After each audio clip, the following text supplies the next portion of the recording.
Class 8th, Subject Science, dated 10/6/21. Topic text book questions. Global warming के हमने text book questions 5 किए थे इससे पहले. आज 6th क्वेश्चन हम देखेंगे. How is global warming largest threat to humanity? Global warming humanity इंसानियत के लिए एक ख़तरा क्यों साबित हो रहा है? ये हम देखेंगे कि वाकई ये ख़तरा इंसानियत के लिए लग रहा है या नहीं. अगर लग रहा है ये ख़तरा तो कैसे और क्यों लग रहा है? How is global warming largest threat to humanity? Global warming humanity इंसानियत के लिए एक ख़तरा क्यों है, क्यों बना हुआ है? Answer: it is the largest threat because it will change the climatic conditions by melting the glaciers. The weather will become hot, which will give rise or bring droughts and hence lesser production in agriculture or lesser agricultural production. सबसे पहले तो हम ये देखेंगे कि glacier, ये जो global warming है, इससे क्या होता है. ग्लेशियर्स जो होते हैं वो मेल्ट होते हैं. ग्लेशियर्स जब मेल्ट हुए तो उससे क्लाइमेटिक चेंज डेफिनेटली होगी. तो क्लाइमेटिक चेंज क्या होगी कि ज़्यादा गर्मी पड़ जाएगी. ज़्यादा गर्मी से क्या होगा कि पानी कम पड़ जाएगा. पानी जब कम पड़ा तो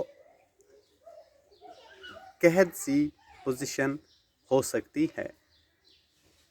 और एग्रीकल्चर प्रोड्यूस जो हमारा होता है, जो हम खेतों में से फसल हासिल करते हैं, उसमें बहुत ज़्यादा कमी वाक़ा होगी. तो डायरेक्टली अब हम देखेंगे कि इसने ह्यूमैनिटी पे असर किया. जब ड्राफ्ट्स आए, कहत हुआ, तो एग्रीकल्चर प्रोडक्शन बहुत कम हो जाएगी. खाने के लिए लोगों को दिक्कत होगी खाना हासिल करने के लिए. जब एग्रीकल्चर प्रोडक्शन कम होगी तो इससे हम ऐसे कह सकते हैं कि ग्लोबल वार्मिंग ह्यूमैनिटी के लिए एक थ्रेट बन सकता है. दूसरा question, what is the cause of decrease in snowfall in Kashmir? Kashmir में हम पिछले डिकेड से ऐसा लग रहा है, पिछले 10 सालों से, कि यहाँ पे निस्बतन जो बर्फ़बारी है वो पहले से बहुत कम हो रही है. ऐसा क्यों है? As we know that global warming changes the climatic conditions or changes the precipitation in air. This leads to the change in weather.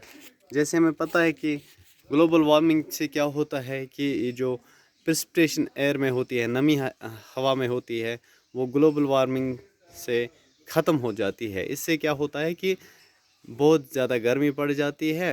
Weather change from moderate to hot हो जाएगा. मौसम बहुत ज़्यादा गर्म हो जाएगा. तो जब मौसम गर्म हो गया तो हमें ये पहचान ही नहीं होगी ऑटम कौन सा है, विंटर कौन सा है, समर कौन सा है. तो इस हिसाब से जब गर्मी ज़्यादा पड़ जाएगी तो नतीजा ये निकलेगा कि हमें विंटर में स्नोफॉल बहुत कम देखने को मिलेगी.